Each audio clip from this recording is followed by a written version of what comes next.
আসসালামু আলাইকুম গাইস, আশা করি সকলে ভালো আছেন। আলহামদুলিল্লাহ আমিও ভালো আছি। তো আজকে আবার আরেকটা খেলার ভিডিও দিতেছি। ওরা নাকি লিটারবাজি খেলতেছে, ছোটো ভাইরা মানে ভাগাবো, মানে দুই টিম ভাগ করে খেলতেছে। তো এখন দেখা যাক গোল হয় কিনা। হ্যান্ডবল হয়েছে, দেখা যাক শুট দিতেছে, বল গোল হয় নাই, গোলকিপারের বাইরে দিয়ে বল চলে গেছে জঙ্গলের ভিতরে। তো ছোট্ট মাঠ থাকার কারণে ভালো করে খেলতে পারে না। তো দেখেন অনেক অনেক ছেলে পেলে মানে বসে আছে, ছোটো ভাইরা। ওই যে দেখেন স্কুলের বারান্দায় বসে আছে, 10 জন করে খেলতেছে। তারপরে আরও মনে হয় মিনিমাম 30 জন বসে রয়েছে, শুধু একটা মাঠ না থাকার খেলার জন্য। আর কে কোন জায়গা থেকে ভিডিওটা দেখতেছেন অবশ্যই বলবেন। আর এখন বল নিয়ে আসতেছে, বল শুট দিব। তো বল জঙ্গলে চলে গেলে একটু আনতে দেরি হয়। আর আজকে রোদ না থাকার কারণে একটা ভিউ সুন্দর কম। আর দেখেন সবাই খেলতেছে, মানে আমার কাছে এটাই ভালো লাগে যে মাদক মুক্ত, মানে যে খেলাধুলা করতেছে, শরীরের ব্যায়াম হইতেছে ভালো। যে বল এসে পড়ছে, দেখা যাক কি হয়।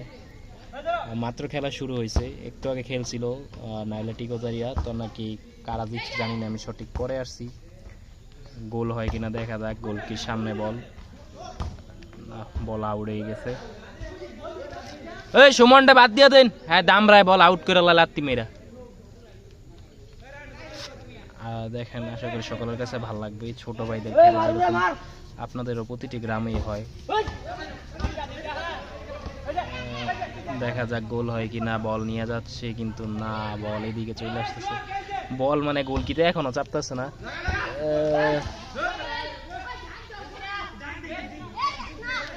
এই যে স্কুল ভবনটা হইয়া মাঠটা ছোট হয়ে গেছে একেবারে।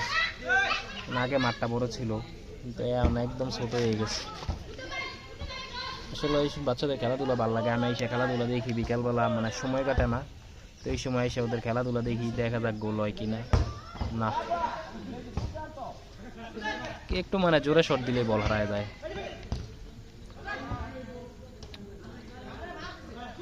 দেখা যাক গোল হয় কিনা। মানে ছোট যারা ছোট সেরাই ভালো খেলে, আমাদের বয়সী যারা আছে তারা একদম ভালো খেলে না, না খেলতে খেলতে। কারণ ছোট ভাই যারা আছে তারা দৌড়াদৌড়ি করতে পারে বেশি। দেখেন অবস্থা,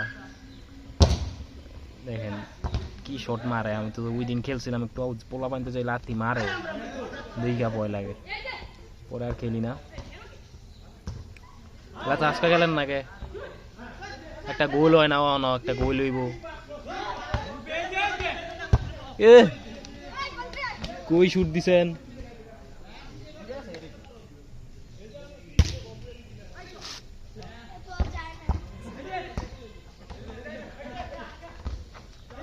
মাঠ না থাকলে কি খেলা যায়? মানে পায়ের মধ্যে বল আসার আগে বল দিয়ে দিতে হয়, কারণ একজন যেই পোলাবন্তে বল ধরে হয়ে গেল, ডস খেয়ে গোল হয়ে গেল। আশা করি সকলের কাছে ভালো লাগছে। আর সবাই ভালো থাকবেন, সুস্থ থাকবেন।